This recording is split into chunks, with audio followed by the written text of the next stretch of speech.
शरद पवार आरक्षणाच्या वादावर काय भूमिका घेणार असा सवाल विचारणाऱ्यांना पवारांनी कृतीनेच उत्तर दिलंय। या मुद्द्यावर पवार प्रचंड सक्रिय झाल्याचं दिसतंय।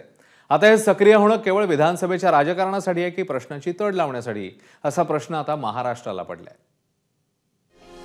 आरक्षणाच्या मुद्द्यावरून राज्यात वाद भडकलाय। समाजात अक्षरशः दोन गट पडलेत। मात्र अशा वेळी राज्याच्या राजकारणाची अचूक नस ओळखणाऱ्या पवारांची भूमिका काय, असा सवाल सर्वच स्तरातून विचारला जात होता। अगदी भुजबळांनीही पवारांची भेट घेत त्यांना साकडं घातलं। पवार इतके दिवस या विषयावर बोलत नव्हते, मात्र आता विधानसभा निवडणूक जसजशी जवळ येऊ लागली आहे, पवारांनी या विषयात हात घातलाय। शुक्रवारी संध्याकाळी शरद पवारांनी छत्रपती संभाजीनगरात मराठा आंदोलकांशी चर्चा केली।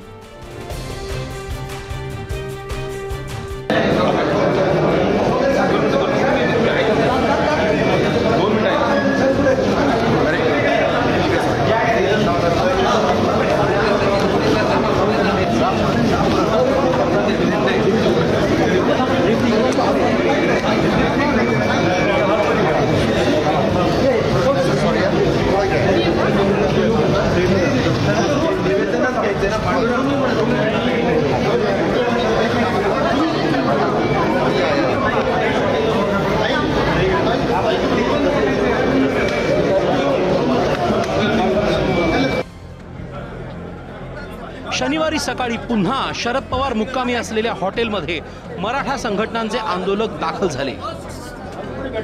पवारांनी भूमिका जाहीर करण्याची मागणी करत जोरदार घोषणाबाजी करण्यात आली।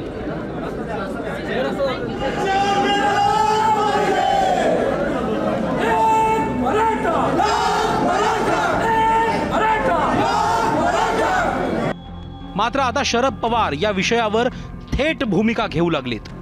एबीपी माझाच्या महाकट्ट्यावर पवारांनी भूमिकाच जाहीर केली। तुमची नक्की हा जो आरक्षणाचा प्रश्न निर्माण झालेला आहे महाराष्ट्रात, त्याच्यात भूमिका काय आहे? कारण इतका टोकाचे दोन गट पडलेले आहे, असं असताना डायलॉग करतानाही काय सांगितलं पाहिजे? तुमची भूमिका की पहिल्यांदा दुर्दैवाने दोन वर्ग पडले आणि त्या दोन वर्गांना कुणी काहीतरी सांगितले। आजचे जे राज्यकर्ते आहेत त्या राज्यकर्त्यांनी दोन बाजू घेतली आहे। एका घटकांनी पोलिसांची बाजू घेतली, एका घटकांनी मराठा आंदोलकांची बाजू घेतली। हे योग्य नाही आहे। या सगळ्या घटकांनी तिथं आपण सामंजस्य कसं निर्माण करू शकू याचा अधिक लक्ष द्यायची आवश्यकता आहे। आणि मगाशी सांगितल्याप्रमाणे त्यांनी डायलॉग वाजवला आहे।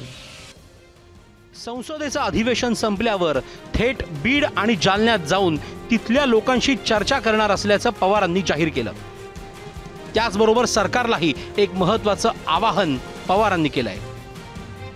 सरकारने जो डायलॉग करायला पाहिजे तो केला नाही। असं चित्र दिसतंय की दरांजे आणि त्यांच्यावर सरकारांच्याबरोबर मुख्यमंत्री आणि काही लोक संवाद ठेवतात असं दिसतं। चांगली गोष्ट आहे।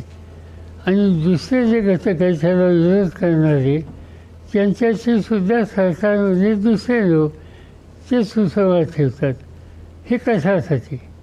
गव्हर्नमेंट म्हणून त्यांनी सगळ्यांना विश्वासात घ्यावं ना। शरद पवारांनी आता आरक्षणाच्या मुद्द्यावर सक्रिय होत सरकारला शह दिलाय। या राज्यात समाजात पडलेले दोन गट अजिबातच समर्थनीय नाहीत। मात्र पवारांचा अनुभव राजकारणासाठी नाही तर हा दुरावा मिटवण्यासाठी वापरला जावा अशी सामान्यांची इच्छा आहे। आता पवार खरंच हा मुद्दा निकाली काढणार का, की विधानसभेसाठी मायलेज मिळवण्याची महाविकास आघाडीची ही खेळी, हे लवकरच स्पष्ट होईल। ब्युरो रिपोर्ट, एबीपी माझा। एबीपी माझा, उघडा डोळे बघा नीट।